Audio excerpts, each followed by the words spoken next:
Oh, I'm what's my name on this show? Andrew Andrew Aardvark. These are the Aardvark interviews. Today's special guest we have Jack Zullo, who I know very well, and a very accomplished man, actor, writer, filmmaker. We make movies. I got Jen Lieberman. Do you like to be called Jen Lieberman or Jennifer Lieberman? What is it? Either one. Just use my name any way you want. All right. As long as I get attention, I don't care. All right. So Jen Lieberman, award-winning writer, performer, and producer from Potato, Canada. And of course, we got our co-pilot today, Artie Brennan. Hey. Now, let me ask you a question, Jack. Yo. Why did you put me in through hell to get this role? And Artie Brennan walked in and said, "Hi, I'm Artie Brennan." Did I get the role? Hi, I'm Artie Brennan. I had to go through it. Wait a week. I had to go upstairs that were like Mount Kilimanjaro to audition. And Artie Brennan walks in like, "Hi, I'm Artie Brennan. Did I get the part?" Well, let's crank back the Wayback Machine. So you came and you auditioned down in Soho, didn't you? Yes, it was Soho. Yes. Yeah. So you were part of the first round of auditions. Right.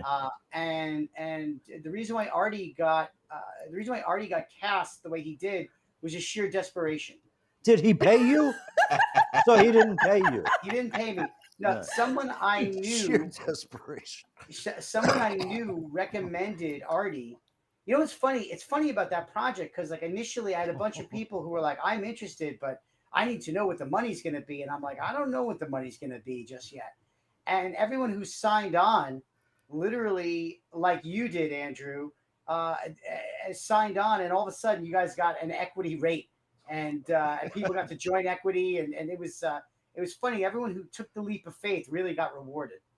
Yes. I signed on, just for the stipend or whatever, because I believed in the project. It was called With a Little Help, ... It's John Belushi. I thought it was a wonderful play. All my friends thought it was a wonderful play. And Jen was brought in from Potato, Canada to play, what was it? You played Gilda Radner later, right? But originally I played Judy Belushi. Judy Pisano, Judy Belushi. Yeah. Okay. And Artie, you were brought in to play anything you wanted, basically, right? Was that it? I was John's good friend from college and Brian Doyle Murray. Okay. Oh yeah, that's right. You played part of the West Compass players, right? Yeah. Mm-hmm. Yeah. Right. That was a lot of fun. Yeah, he had the acid trip scene.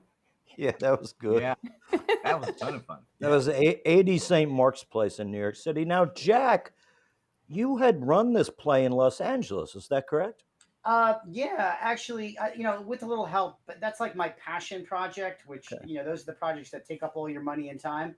Yeah. And that was a play that the first version of that was called Live from the Grave. It's John Belushi. It ran in December of 2010 and January of 2011. And I did not like that run at all. And I reworked it into Live from the Grave. It's John Belushi. Why didn't you like that run, Jack? The first run was done at a little black box theater in Hollywood where we were doing the show. The cast was performing sketches from SNL from the first season or two of Saturday Night Live, and then I just emceed the show as John Belushi, telling stories about what was going on at that time. Okay. And I did not like that version of it. I did not like how it went. And so I reworked it into the early version of what you guys performed as part of With a Little Help. It's John Belushi. And I put that up on March 3rd of 2012 as a tribute to the 30th anniversary of John's death. Mm. Oh, wow. Okay, so did you know when you were putting it on in Los Angeles that you wanted to eventually bring it to off Broadway or Broadway in New York City?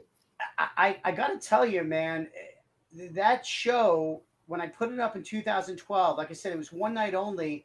And I just viewed that as like, well, this is going up this one night and now that's it forever. Because initially that show was written as a screenplay, as a feature screenplay about John Belushi, which still hasn't been done.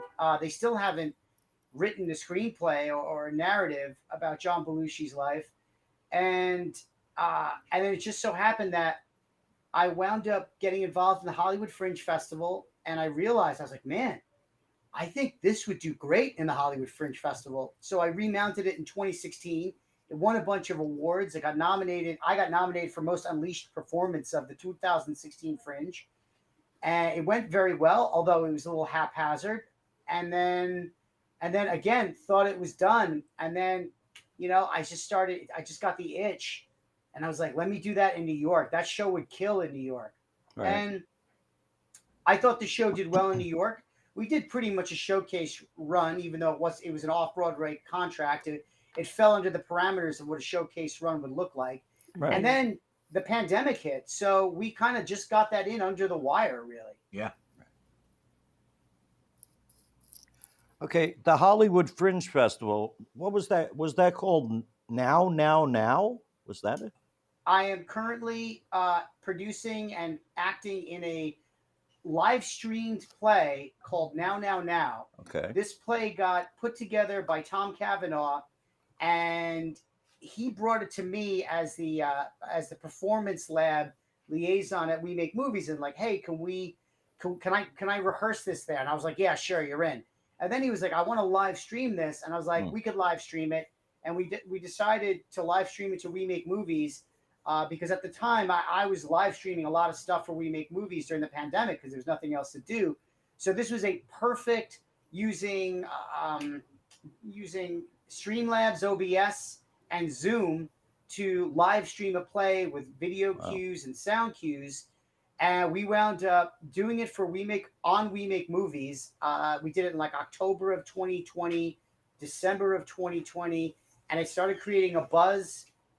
We wound up then performing in the Big Sky Fringe Festival in the spring. We won an award for that. We did the Pittsburgh Fringe Festival. We won an award for that. We're currently live streaming in the Calgary Fringe Festival. They just wanted a copy of the show because they just wanted a video of the show. So they're just running a video of a past performance that we did.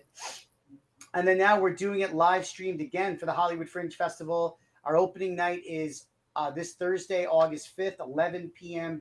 Eastern, 8 p.m. Pacific. And the link that was included has got, a link to the Hollywood Fringe Festival. The tickets are free. So if anyone wants to see a live streamed Zoom. When is that? Could you repeat that date?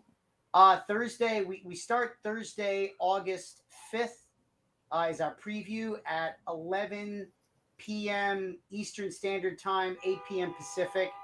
And then I believe we're doing a show on the 14th, the 17th, and then again on the 25th. Wow. Nice. Congratulations. Thank you. That's awesome. Right. Did you have a tech with you said like sound cues and audio and video? So when you were doing the show online, you had somebody actually playing music cues and stuff? Get this. The first couple of runs of the show, I was doing the tech. I was live streaming it while I was in the play. So I have like one scene. I have one scene in it, like one extended scene in the play to kind of that helps set the tone of what's going on in this play now. But like I was literally jockeying, doing all the cues, sound cues and video cues, and then act my scene, and then sound cue, video cue. No, excuse me. I was doing the video cues. The director was doing the sound cues, but then we brought on a tech, great dude, kind of with a lot of history in the Hollywood Fringe Festival. I taught him how to use Streamlabs OBS as a tool, and then he's been our tech ever since. Artie, do you know about Streamlabs OBS? I worked on a fundraiser at some point during the pandemic when we were stuck inside, and we used that. It was difficult to learn it in the short amount of time that I had. I was doing a similar. I was like kind of teching a thing with a guy, Jack, like you, with a guy who was in Jersey playing the guitar live, and it was, I'm stuck in my apartment in the city. Very cool, thing to come out to be able to do this kind of stuff. Yeah, I was lucky. I was really lucky. A bunch of years back, one of my really good friends to this day, he was live streaming for Gamefront. He was live streaming video game walkthroughs. Oh, cool. So he taught me how to use Streamlabs OBS.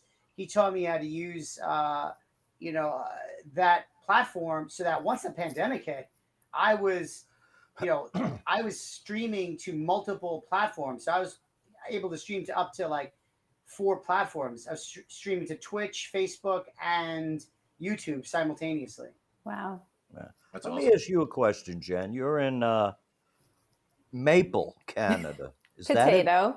that it? Maple or Potato, Canada. What is that T-shirt you're wearing? Oh, I'm wearing this shirt from the show. Yeah. Now, why did I not get a T-shirt? Is it because I'm too fat? Yes. Okay, Yes. Thank you for confirming that. Jen, what's going on with you? You wrote a book.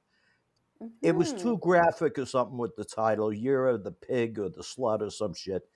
And now you had to change the cover, the title?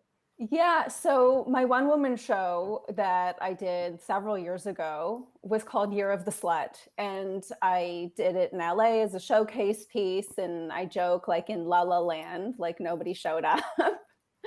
But I felt like I had something, and I enjoyed playing all the characters, and I chipped away at it and ended up going to New York with it, and won the Audience Choice Award at the Frigid Festival, which is like a winter fringe festival. Cool. So that was awesome. And then I had several people suggest that I adapt it into a novel.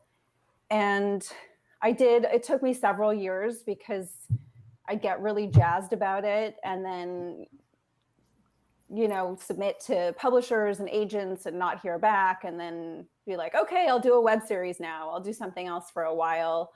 And then, so it was a lot of stop and go. At one point I hired the wrong editor. Her feedback was so bad that I couldn't look at it for 2 years. Anyways, finally, I found a great editor and I got it together and I published it. I self-published it through Amazon. My boyfriend at the time just kind of encouraged me. He's like, just get it to the finish line. Don't even worry about selling anything. Just finish it, get it up on Amazon. So I did. And for 2 years, I was really trying to get it out there. But because we live in such a sensitive time where people are afraid of words, I was censored from doing any advertising on Facebook, Instagram, Amazon, where it was available, because the word slut is considered too offensive, even though the whole book is kind of deconstructing this word that's used as a weapon against women. It's a feminist piece. But if it's from a woman, wouldn't it be okay then? No, because the algorithms don't have any idea of context. It's just an algorithmic thing. Mm-hmm. And I actually, over the pandemic, while I was relaunching this, it's funny, a colleague of mine who's a best-selling author suggested I change the title before I came to New York to do the show with you guys. And I was still married to the title because I feel like the reason it did well in the theater is because the title grabbed people and was able to get people's attention and get butts in seats.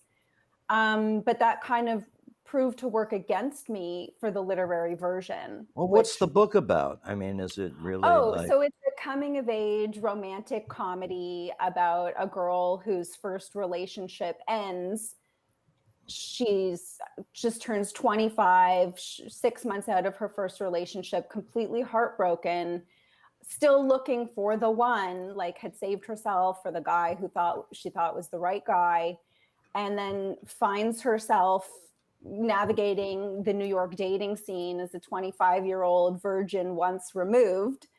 And she's uneasy with the idea of hooking up and promiscuity, but also realizes, like, before she started dating this guy, she had never been with anybody. So she didn't really, it wasn't really an issue being, horny, so to speak. Okay, so would you say tender or trashy? No, it's like a Sex in the City. It's like a Sex in the City, so it's not really trashy. It's heartfelt. It has all the feels. She goes through an emotional journey. She's totally insecure because the character's 25, whereas the Sex in the City characters were in their mid-30s, so they were already self-assured. So it's a coming of age story where she's looking for the guy, but really realizes she has to fall in love with herself first. And until she falls in love with herself and gets comfortable in her own skin, she's never going to be ready for that right relationship. Oh, that's heavy, man. So this book is available now? Yeah, so the title is now Year of the What, and it's available everywhere books are sold. So of course, Amazon, Barnes and Noble, all the usual suspects. But if you support a local bookstore, go in and ask them for it and they can get it for you. It's also available on Kindle and it's available on Audible, iTunes. I recorded the audiobook during the lockdown while I knew I was preparing for this rebranding and relaunch. Okay, so that's your voice? Yeah, it's my voice. I played 10 characters in the show, so I do all the voices in the book as well. Okay, and you did some short films. Yes. Something called Leash, which I'm afraid to ask about, and something else called Details, which So Leash is Leash what I think it might be? Yeah, it's an erotic thriller. Okay. And it's funny because people kind of assume that I'm into that BDSM world when they hear the title and see the poster. But actually, the leash is a metaphor for giving up complete power when you were so desperate to have somebody love you. Oh, wow. So I don't have experience with leashes, but it was something that I wrote when I was involved in a relationship where it wasn't equal, I guess. Okay. I felt really strongly for somebody and, they could kind of take it or leave it. So it's like autobiographical? Kind of? Not really. I use my emotions and I use metaphors to kind of process what I'm going through in my writing. So I just felt like I gave up all my power trying to get this person to love me. And instead of, I felt like it was hard to kind of translate that, but the leash and the dom sub relationship made it really clear. So I just used that metaphor, even though I've never been involved in one of those relationships. Excuse me, I'm sorry. This frog in my throat. But do you think that metaphorically speaking, we all have a leash around us? Definitely. I really do.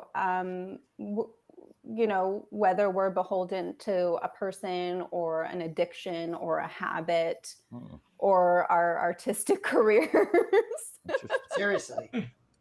You know what I mean? Like I joke about how the artist has been holding the human hostage for 20 years in my life because the human needs never get met, but the artist needs always get met. Yeah, before anybody thinks this is garbage or anything, these films screened at cons. So, just keep your opinions to yourself. Oh, those are just the demons in my head. Excuse me. Thanks. Artie, what do you think about this situation? I want to see this movie now. I'm happy to share with you guys. I'm in the process of submitting it to get it up on Amazon. But for friends, I'm happy to send you a link with the password. I didn't know that you I know that you would had worked on it. I didn't know that you wrote it as well. That's awesome.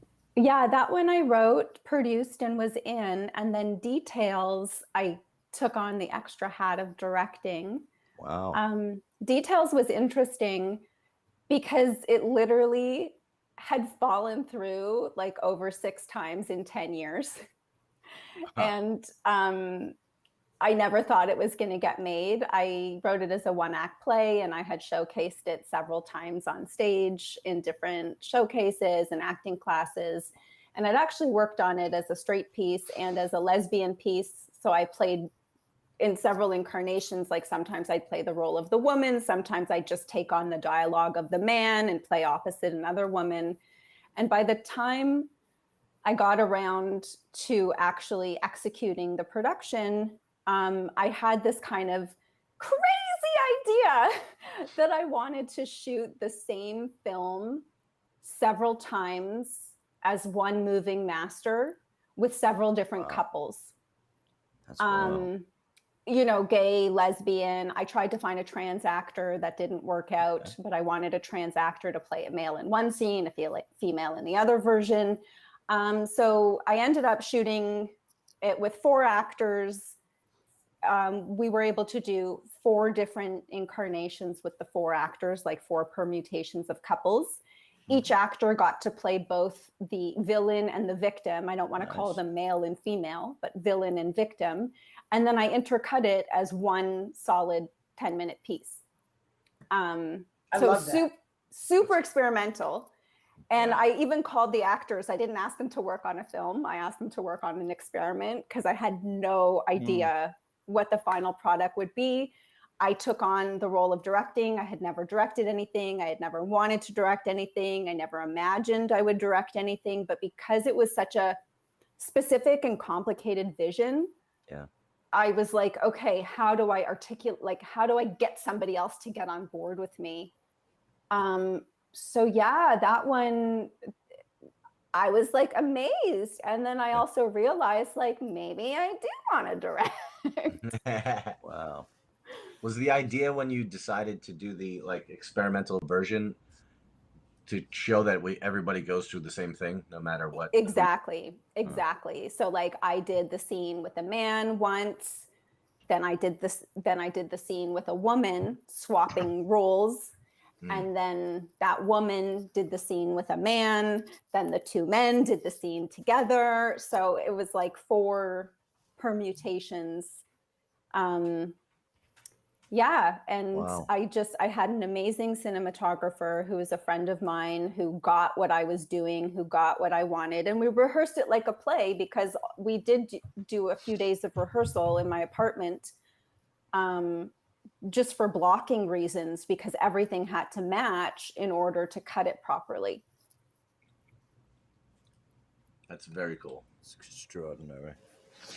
All right. So, Jack, you did a movie too. Let's get back here.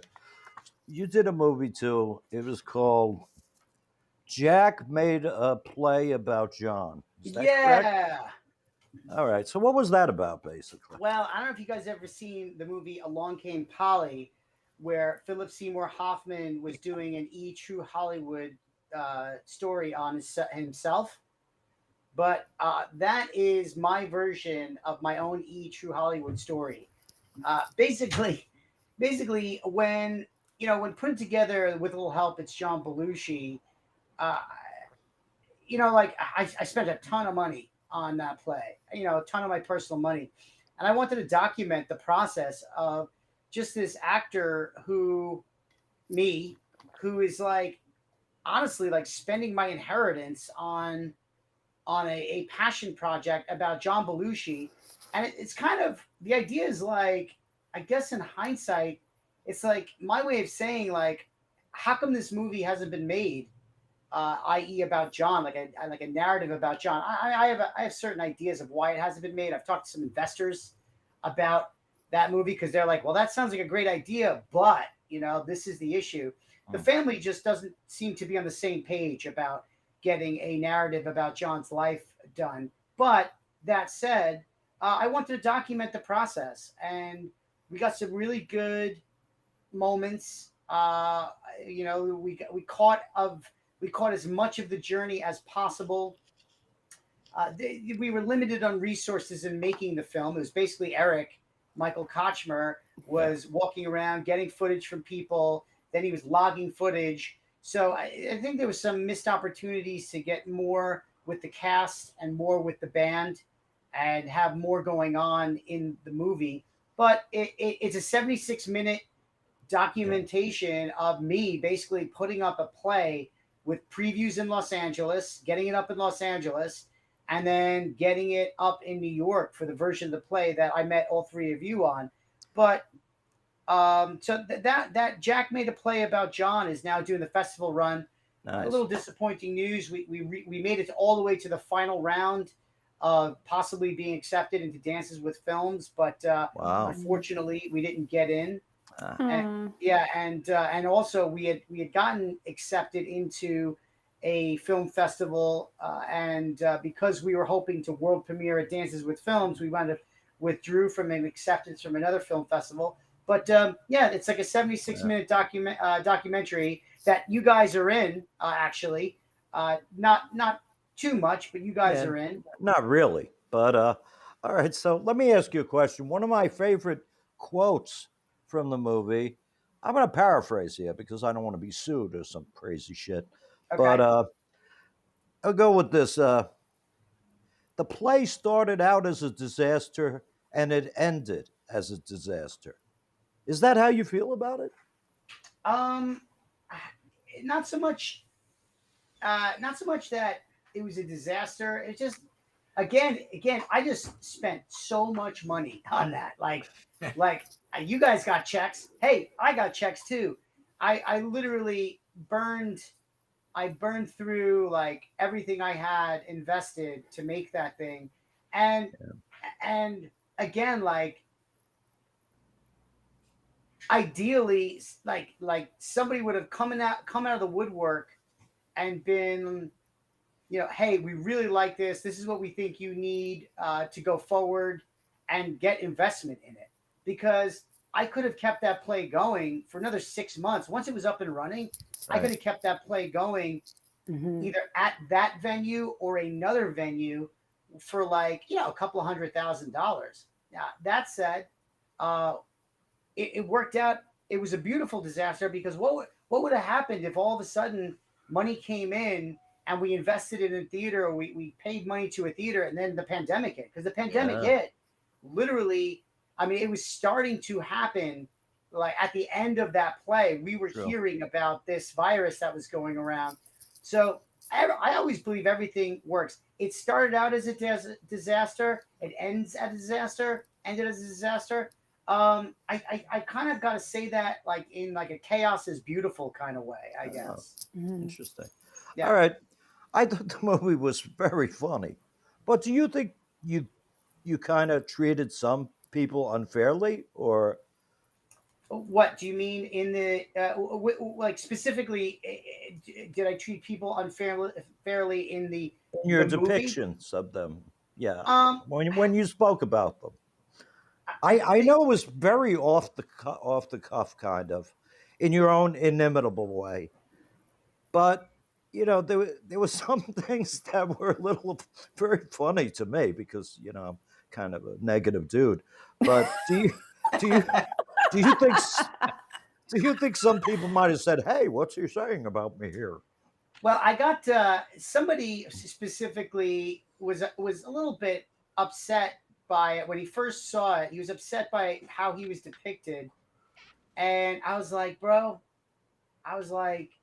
first off, like I was kind of performing a little bit, not performing. I don't want to say performing. I was just letting myself stream of conscious, like exactly what was going on through my head. And we all know how we have our thoughts and our feelings in each moment are, not necessarily how we feel big picture. So I was frustrated with my publicist or my project manager. I was frustrated with my director in how he handled basically an actress that I think, in some regards he was right about, in the whole, like, she wasn't ready. I think she was a little too green to fly across the country and play an iconic character such as Gilda. I think she actually, and I've talked to her about it, I think she handled it great. And what she didn't understand at the time was I was going to the mat for her. Right. And I was literally like telling my director, who, trust me, like, Levy Lee is the man. But I was literally telling him, all right, man, I've asked you and I'm paying you to do this, and I'm taking your advice, but I'm also not going full, on board with it. I wanted to have that actress play that role. And I think, given the circumstances, I think she did well in it. I also think that Jen did great in it. And I think that in the end, it worked out perfectly. It really did. I really think it really worked out perfectly, because I think it gave Jen the opportunity, who is a little bit more experienced than Stephanie. It gave her the opportunity to kind of flex her muscles to, listen, let's face it, guys. In what we're doing as actors, like, just to have a story to tell, just to tell people, hey, I'm in this play and I'm playing this role, but then I also get to jump in this role. It's juice. Like, everyone got a little juice out Oh of yeah, this. I was totally happy, and I thank you for Yeah. casting me in your play. It was a wonderful experience, one I Yeah. will never forget for the Right. rest of my dying days. I don't Yeah. know what the smoking and all that what we got Yeah. left here. Artie, what do you think? I actually was gonna say, yeah, I loved that play. That's something that I was so bummed when it stopped. I was like, Yeah. this is one of those jobs that I was like, if it was, we got an open run for another year, it'd be like, all right, this is what I'm doing. It was, besides getting to play the characters and working with all you guys, just sitting backstage and watching. Yeah. Like, one of my favorite parts was towards the end of the show. Every single time we did it, I'd go down and watch the Blues Brothers, you guys out there Yep. doing your thing. That was not even me, Yeah. acting, being out there. The music was Was sensational. watching the other people as well in the cast. Well, and that's another thing, guys. Like, we will always remember that. Like, I might, who knows? I might get that play up again. You never know. I love doing that play. I mean, I was doing that play. Remember, until Equity was like, these are meal penalties. I was supposed to be doing that play at 7:00 at night and then at 10:00 at night. Right. And I did that, I think, for three nights. I must have done that for, where we did the show and then we reset it. I mean, as actors, those are the challenges, the physical challenges, the emotional challenges, the mental challenges that we aspire to have. So I love that thing. It was a little stressful for me, but again, like, everyone really handled, like, the little adversity that we had. Everyone handled it well, including, I might add, myself, because what you guys only saw, like, you guys didn't see me, when I was in my apartment, this apartment here, like, pacing, being like, I got my editing, my computer's lagging and I'm trying to edit these things, and and like, me just, like, having meltdowns by myself with Jen in the other room for the first time ever hearing me go crazy. So it was a great experience. I loved it. I love working with everybody. I'm actually working with Nick and Beth right now on a feature project that, like, we're part of the production team. I'm a COVID compliance officer on it. And it's just, like, great to see them, great to hang out with them. There's and, like, even, like, me and Stephanie, we talked afterwards, and I was like, listen, like you handled that great. Like, whatever happened, you handled it professionally. And Jen handled it professionally too. Like in the end, you guys went over to the Gilda Radner. Did you guys go together? You guys we went together, right? and it was so sad for me, because Stephanie and I actually, like, after one of the rehearsals or dress rehearsals, when she first got there, like, we went to dinner together before any of the Gilda stuff went down. And, you know, she and I had like this really nice rapport. And then a day or two later, you know, Levy Lee made a decision. And it was a big learning for me too, because I've learned in the future, I am just going to step back and let production duke it out and not get involved at all. You know, because I don't know if you knew this, Jack, but I'd get calls from him from LA, you know, kind of like forcefully saying to me, like, you have to fight for that part. Like, this is my reputation on the line. And because he brought me on the project, I felt some loyalty to him. But also, I know that you and I had this really great chemistry. And of course, we're professionals and we were able to do the show and we did a great job. But I feel like we lost something in, you know, in that kind of disagreement over the Gilda thing. And I think the whole irony of the whole situation, which Artie and Andrew can appreciate, is if I actually had a choice and somebody said, Jen, out of all the roles in the play, which one would you want to choose? I would have chosen Billy, who did all the sketches, because they saw me in rehearsal doing those things every time. And, you know, like, I just had the most fun with that role. You know what I mean? Like, you guys know what I'm talking about, because I come off every time and you'd be like, you know, you'd be in stitches. And, you know, after 2 weeks of rehearsing every day, they'd be like, how are we still laughing at you? So it was a big lesson for me to not let the politics of production, you know, pull me in different directions as the performer. And it wasn't, you know, looking back, like, it wasn't my place. It wasn't my place to say, you know, it's my role. That wasn't my choice. And well, I'll say this again. Everyone handled themselves so well. Like, I didn't feel I was more frustrated with this. And actually, I love talking about this with you guys. I was more frustrated with, I understood Levy Lee's point. Mm-hmm. I also felt that, like, I also felt like it was like, I don't think people are going to judge that, you know, the actor playing that role as harshly or as positively, in that it was a small sample slice of Gilda Radner. It was really only a couple of scenes, and they were fun. But I just felt like it wasn't really that big of a part to have, you know, Levy Lee's reputation be on the line. But I was respectful of that, and that's why I was. Hey, you can't make everybody happy. Yeah. And as far as you can't. It's impossible. It's really tough. Creative heads coming together. I mean, what do you do in a situation like that? You've hired a director who's supposed to be a great director, very good director. Levy Lee brought something to that play. But you're the producer. Correct? Right. Yeah. Mm-hmm. So do you tell him no, Lee? No, I don't want to go that way. Well, or do you cede to him? That's what, and this is great. This is like the stuff that, like, as actors and as producers, especially creating our own stuff, this is the meat of it. You know, the thing was, Levy Lee made a suggestion.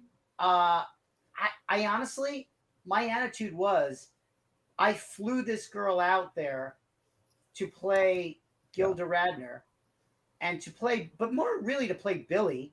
And on one level, I wasn't going to break this girl by being like, sorry, you can't do this. And on another level, I was like, hey, she was lucky to, you know, like, this was like, I like, because she kind of really fell into the role, kind of like Artie did, because my Gilda Radner. Hi, I'm Artie Brennan. Did I get the role? Let me tell you, Andrew. The person who recommended Artie to me is Josh Hyman. And Right. Josh Hyman recommended you to me, Artie. Correct? Yeah. Did that? Just say yeah. No. Well, yeah. I found out I from thought it was a woman though. Samantha Right. on Oh, Instagram. Samantha. Yeah. Right. So Samantha, and And Josh. Yeah. Yeah. We know Josh. I think that happened like maybe like right after it. It was like, oh yeah, Josh is a great guy. Yeah. So Samantha, like I knew who Samantha was in New York City and who she performed with. So if she was recommending you, I knew you were good. And then you came in and you were great. Thank you. Yeah. And so to that point, because I basically, from my perspective, it wound up kind of taking the shine off of the play a little bit, in a sense that like I had to be the bad guy, Right. and it did affect Jen and my chemistry after that happened, but not so much because of anything between me and Jen, but just because like I started retreating a little bit from the hat of producer made me start retreating a bit from the role of actor in the production. And because that production was so much of like, yes, I was doing scenes, but also I was doing cartwheels. I was singing with the band. Right. I was also monologuing to the audience. Like I was able to get away with retreating just like a half a centimeter from the cast. Let me ask you a question, Jack. What did you see in me that told you, yes, I better hire this man immediately? What did you see? Honestly, dude, the way I cast things, Yeah. the way I've always cast things is, oh, you want to do the show? Great. And 9 times out of 10, actually 10 times out of 10, it works. So you came in and you were interested, you were engaging, and you were invested from the word go. Oh, yeah. So once that happens, if an actor is invested and engaged in the show, okay, unless they are sociopathic and crazy, they're going to do well. Now, you just happen to be sociopathic. You're not crazy. So thank you, Jack. One of the two is going on. So that's why I cast you, man. You came in and you were very professional. You looked like you were ready to do the work. And then you came in and you brought just a fun, good energy, man. Oh, thank you, man. I appreciate that. Yeah. All right. So, one question. You don't have to answer this, but there's a scene in the movie that you made where you're having a phone conversation with Stephanie. Was that staged or was that real? Did he capture? Man, that was real. He captured that? You guys? Yeah. Wow. Yeah. That was wild. Oh my God. You got to see this movie if you haven't seen it. Well, I did see it. You saw it? Yeah. What did you Eric think, sent Jen? me. I thought it was so nostalgic. Like as I was watching it, I was just like, oh my God, what I would give to be back in that theater with you guys. It was just really such a fabulous experience. And as we do on these projects, you fall in love with everybody, and I have a place in my heart for every single one of you. And I hope we get to collaborate again and work on something else in the future, like each and every person. Yeah. And, and just having the ability to follow you guys through social media and kind of stay abreast of what you guys are doing, and Keith and Stephanie and Samantha, like everybody, it's just been so wonderful. And, seeing your work outside of that show just makes me love you all even more. Let me ask you one more question, Jack. Why didn't Len sign the release form? Len, first off, I love Len. I had no Len's problem. gonna Len. That's what Jack told me during the show. Len's gonna Len. And like he was the union rep for Equity. He was and he basically, his feeling was, he was like, as an actor in this work of art, shouldn't I have a say in what the final project looks like? And the answer was no. The answer was no. Exactly.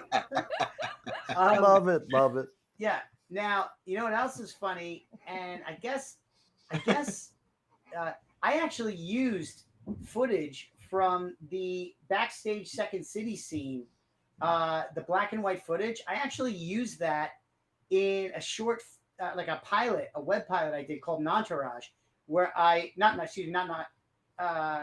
Nontourage, where like I reference my TV, and playing on the TV is that scene where you actually see Len from the waist down.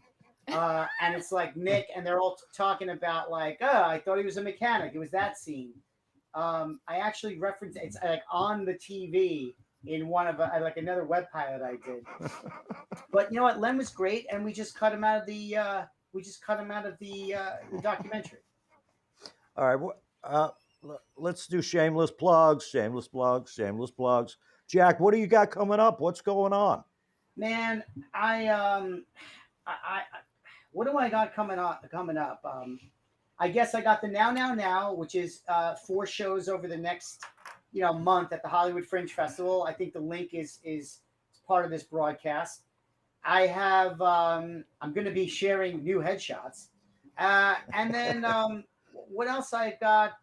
What else do I have going on? I guess I'm trying to raise money for projects. That's what I'm trying to do. I'm literally producing 2 features right now. I have a treatment for a third, and put it in the chat. Where do you want the money sent? Put it in the chat.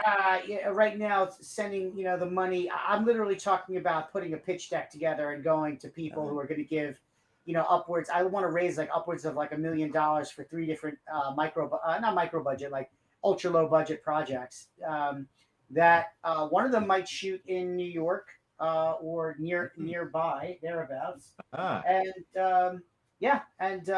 that's what I'm up to, man. I want to make money doing this. I don't want to spend money doing it. I want to make money. Okay. Have you ever thought about taking one of the scenes from the play and making a short film, like a 5-minute? I don't know, some of the scenes with you and Jen, like when you were watching it, it was like you're watching the reality, the real life of what was going on. Did you ever think about doing something like that? That is a great idea. Yeah, that is a great idea. I don't know. Did you guys see the Belushi? Documentary on Showtime? I did not see it. It's the play. Really? Yeah, that's what I was afraid of. Yeah, it is. Yeah, but it's not a narrative. It's them telling that whole story of the play. Thanks for the shout out, Cheetah. You know what, Artie? That's a great idea. You know what the issue is, man? And I hate to say it, I'm tired of producing my own stuff. I'm tired of like developing something, writing it, producing it, editing it, and then like getting it out there. Like I'm literally like, yo, Taika Waititi, cast me in your HBO project. Yeah, Taika. Taika's on fire. Yeah, I'm like, like when I audition for something, I'm like, I don't know how they don't cast me. Like I just auditioned for something on Netflix, and I'm like, how are you not casting me in something? Don't you understand? And I know you guys feel the way. Artie, you're great. Andrew, you just friggin' did something. Like you just actually had a real part on something, didn't you? You just actually. Oh no, I'm talking about you were in that video, that music video with Ariana Grande. Oh yeah, sure, yeah. And Jen, you're like a dynamic talent who like literally can play comedy, can play straight. I don't want to say straight drama, but you understand what I'm saying. Like you can play serious roles. You have fun with comedy. Why aren't we working? Why aren't we working? Call my agent. Call my manager. Yeah. So. But all right. Artie, that's a great idea, Artie. It's a good idea, Artie. What do you got coming up? What do I got coming up? You got this film that's been all over the world. Then we have Anthony and myself. We have another short film that we did during the pandemic. We just started sending out. Massacre. Yes, Day Trip Massacre. There you go. The parody of slasher films, 70s, 80s films. I want to see this. We just started submitting that to the film festivals, but you know, we won't find that out for 6 months probably. All right. And then we also did we taped our show on a rooftop in November, a very different version of it because there were no like screens for us to play off of in the games and stuff, and then edited the video games into it, and then went under the Brooklyn Bridge one day and played some of the live games with people out in the street, and we kind of edited it together to be like a special, and we literally just finished that. Amazing. So we're on the like what Jack was saying now, like okay, getting it out there and trying to see. Damn right. Get it in the right hands so people to see it. Jen, what do you got coming up? What's going on? Plug me. Well, I have my book. This is it, Year of the What. Well, take it out. Show it to us. Okay. I hope everything doesn't fall. So this is Year of the What, and it is a racy rom-com. Yeah. And I like racy. Yeah. And if you don't like to read, you can listen to it on Audible, iTunes. It's available on all of that stuff too. So that's great. And I actually have 2 other books that I published during the pandemic. Oh my gosh, she's busy. One, because I recorded the audiobook and I made so many mistakes, I had to trash like a month and a half of work and start from the beginning. So people don't make the same mistakes I made, how to record and publish your audiobook in 7 simple steps. And then I also, some people recommended me for some executive coaching because a lot of executives weren't comfortable doing their presentations on camera when Zoom became the norm. Sure. So how to master your virtual meeting in 7 simple steps. So, so those are the books. So they're all available, Amazon and everywhere, Audible, everywhere books are. So that's the stuff that's already done. I have a feature film script that I'm in the very fledgling stages of putting a production together. Nice. It's quite racy. So once again, there's a theme in my work. So until we're kind of pandemic clear, I'm not even attempting. I'm just, fleshing out the idea, dealing with, raising money and how I'm going to execute it, because everyone's going to have to jump in bed with randoms for this one. I'm in. Exactly. I actually did a table read of it while we were in rehearsals for the Belushi show. Oh. And I've gotten some great feedback. I submitted it to a director's lab at Sundance, so I'm waiting to hear back. Nice. Fingers crossed. That's like my dream. To develop it through a Sundance lab would be amazing, and that might lead to some funding. But so it's called Longing, and it's about 4 couples in Manhattan whose relationships are falling apart, and one person from each couple runs into their past love, the one that got away. So I kind of describe it as like a Woody Allen, because it's like slice of life New York movie meets Ryan De Palma, because I have the racy thing going on. So, all right, we have a session of the show. We're going to have to clip it a bit. The 3 questions. Jen Lieberman, question 1. What would your ideal project be? Okay. It's so funny. Everybody makes fun of me when I say this, but my dream role, I'm a total Buffy the Vampire Slayer aholic. So I've wanted to be Buffy the Vampire Slayer since I was in junior high. Me too. So I've actually written a treatment for a feature called Buffy the Vampire. Nice. About about her getting turned into a vampire. That is a good idea. So that's my dream role, Buffy the Vampire. I've watched every show 100 times. Me too. Question- I own every single one. I love the musical one too. I thought it was Oh, it's the really best. cool. Question 2. Year of the what?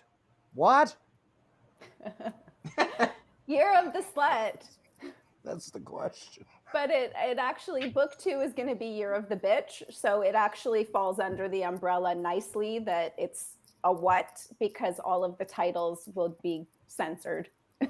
Okay, good. A lot of racy stuff coming out of that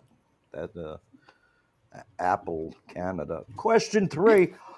Are you a homebody or outdoor adventurer like a Daniel Boone? I think I'd say I'm an adventurer when I don't have my writing hat on. When I'm in the middle of writing and working on an idea, I'll like be a shut-in for months at a time. But once I get over that, like I definitely love to explore the world and travel and meet new people and all of that stuff. All right. Artie Brennan. Hi, Yeah. I'm Artie Brennan. Do you have any questions? The 3 questions for Mr. Jack Zullo. I do. Oh, really? Yes. This is a surprise. Unprepared. Andrew did not ask me. Okay, here's question number 1. In all of your research on Belushi, when I know you did a lot of research. I did. For the show and for the original version of it. Is there anything that you found out that wasn't in the show and that people that's kind of not out there that people don't know? Interesting. Yes, there is. A lot of it. And I guess. I mean, a lot of his childhood was all cut out. Like, yeah, I would say that what was cut out of it was that John's personality was the common thread throughout the whole of his life. Like at the age of 3, he was, walking into people's houses and having political conversations with them, as like a just past toddler. Like, he was just young and like acted like an adult, like acted like he was an old, I guess I hate to use the term old soul, but he was like an old soul, so to speak. And that really was a through line, that person who, it's almost like they were living this life that they had already done it. And they just on some instinctual level felt like this existence was just go for it, do whatever you can. And, and you'll do it again, like, some other time. Okay. Yeah. We're running out of time. I'm sorry, Jack. Sorry. Okay. Question Number 2. Good question. How do you feel New York theater crowds differ from the LA crowds? It doesn't have to particularly be with that show because you've done different shows in both. Yeah, New York theater crowds are there, I think, for the art of it, the theater experience, whereas Los Angeles crowds are there for the showbiz magic of it, of like who is in this play and who is in the audience watching this play. Oh, interesting. Mm-hmm. Okay, and number 3. You lived in LA for 15 years. Did you ever have a good slice? Yeah, I had a bunch of good slices. There was a place called Pagliacci's, and it was they did a big slice, like the Coronet slice up on 112th and Broadway. They had a large, big slice. There was one in Studio City, and there was one near Studio City. The one outside of Studio City I used to go to closed, or turned into a real restaurant. But yeah, I've had a bunch of good slices in LA. Good pizza. All right. You just gotta find it. That's good to hear. Artie, I got 3 questions for you. You got to answer them in half a minute. Question 1. Be ready. What do you want to do next? Do you ever feel like the shit is getting stale? Yeah. Like the second that I would say the day after I finish something, I'm like, I need to do something immediately. Interesting. That I don't really like the downtime. I'm like, let's move on to the next project. All right. I Let's guess move if on that's to the next question. Now that you've begun directing, is that your deal? I've always liked doing it. I think I just did it with sketches out of a necessity, where you're not, when you're filming sketches, you're not getting an entire crew team. A lot of times, Right. it's you're doing it. So I've always liked doing it. Okay. And the third question, maybe the most important question, question 3. Shots of Jägermeister or schnapps? Ooh, how about why don't we mix them together? I knew that would be tough. See where it takes us. All right. Thank you, Artie. Andrew, I actually have 3 questions for you. If Oh, no, you can't do that. You played the owner of the Second City, which it recently was sold during the pandemic to keep it alive. Right. Do you think that large comedy theaters like that will be back in New York City, where where all of those theaters closed over the pandemic? No, I don't. That type of theater. No, You I don't? don't think they'll all be back. No. So you think it'll all be smaller stand-up Yeah. type thing? And the Yeah, like small the Pit theater. is not going to get that space back, right? Right. Yeah. So. Okay. Do you feel comfortable doing live stand-up right now? Are you ready to get back in the game? You know, I'm more of an actor now, and so no, I did that one show for Adrian, but that's the only stand-up comedy show I've done in a few years, I guess. Oh, really? Okay. And the hard one, Drake's or Hostess? Nice. That's fucked. That is. I'm gonna go with Hostess on this one. All right. What's your favorite Hostess product? Do they got those cupcakes with the vanilla inside, the chocolate on top, and the little Yeah. scraggly line? I like that. All right, so that's our show. Thank you, Mr. Jack Zullo, for coming. Really good seeing you again. Thanks for having me, guys. It's also great to see you. Totally. You And too. Jen Lieberman, mistress of the racy novel. So Thank she's you. out in Apple, Canada. You can catch her.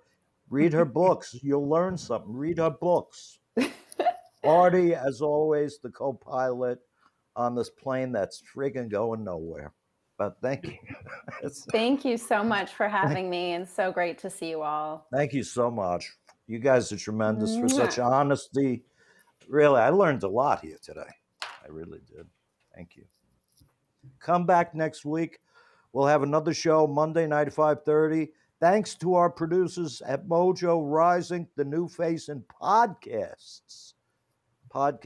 And there's another show at 7 o'clock tonight, Eastern Standard Time, coming up. Mondays and Wednesdays, 7 p.m., Mojo Rising.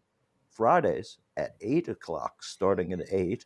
We also have a show called Listed Live about the rap scene, music scene, every scene. And you know what? They're going to show you something about these shows on TV, you know, living with hip hops or something. So that's good too. These are all great shows. So thank you for coming. Thank you, Mojo Rising. Thank you, Jen. You look brilliant. Jack, I'd give you a big fat kiss right now, baby. Yeah. Thank you.